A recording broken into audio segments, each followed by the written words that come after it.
who can't finish off. But what exactly is wrong and can it be fixed? We approached a leading psychologist to analyse their performance. Graham Butler has the findings. Oh, he's missed at the crucial stage. Absolutely nothing to go to. The frustration, the angst. Fremantle lose another winnable game. They're being called chokers, are they? I don't think they're chokers. Fremantle's loss in a row after leading at the final break. All of the parts are in place there, I think, for this club to be a successful club. Call them chokers, call it a hex. Whatever it is, the Fremantle Dockers just can't pull off a win. Despite starting strong, their game falls apart when the finish line's in sight. They've been out marking, out running, tackling and doing all the things, but there's just been a couple of things in each match that's turned it around and made the result go the other way. And I certainly don't think it's fitness. It could be a mental thing with them. Associate Professor Barry Gibson from Edith Cowan University is a sports psychologist who believes the Dockers have got the goods. He's analysed their past 2 losses for us to see where they're coming unstuck. 90% of the result can come from what's above the shoulders, as we say in sports psychology. The mental attitude of that player on that particular day can mean the difference between winning and losing. Barry Gibson believes the problem with Fremantle is a lack of belief in themselves, and it becomes very apparent at the end of matches. A heavy reliance on senior players like Pavlich and Bell.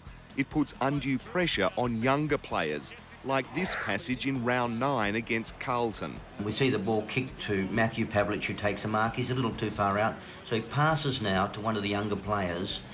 Younger player takes the mark, and now he's in a position to at least score. What's going through his mind at the moment? Well, what shall I do with the ball? Now, he'd much rather be able to give it probably to a Matthew Pavlich or a Chris Tarrant, but he's now going to have to shot. The option's not there. So let's have a look at what he does with it. And the tension shows here. Whoops, and it's kicked, he's hooked it. Maybe the expectations were a little too big. It's the sort of error that at other times in the game would have little effect, but in the final quarter... That will have a feeling of failure with him. He'll feel down, he'll feel he's let the team down. In the match against Carlton, this was the point a lack of concentration led to the beginning of the end. Right on the 7-minute mark, there's a turnover, and Carlton take possession and move the ball down the field very quickly. Gibbs is not done with yet. Over the top. Carlton are going to be in front. It's Nick Stevens who steps up. In round 8, the Dockers posted another shock loss to the Western Bulldogs, again falling over in the final quarter. The problem, according to Barry Gibson, is a lack of confidence creeping in, evident in these poor centre clearances, and that leads to this. Cross, Ackermanis. Another mark and another goal, and the game's turned around. They are in front. Barry Gibson says this type of pressure is sinking the Dockers. He says the team could turn it around with some positive visualisation. According to Barry Gibson, it's the same technique used by golfer Jack Nicklaus to prepare for tournaments, as well as champion tennis player Chris Evert. This visualisation of how the situation is. So what you've got to do, and what sports psychologists do, and coaching staff can do this, they get the people, the players, the individuals, to visualise a positive thing.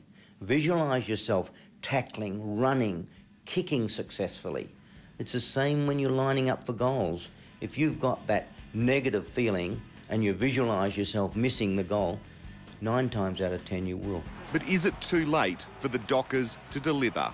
Well, not according to Barry Gibson. Would you like to have a crack at them? Oh yes, it's a challenge for anybody, you know.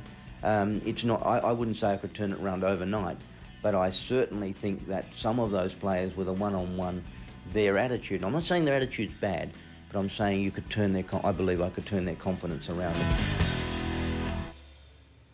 Maybe Sunday. 7 will televise the Dockers clash against Port Adelaide from 3 o'clock. The bookies tip Port to win.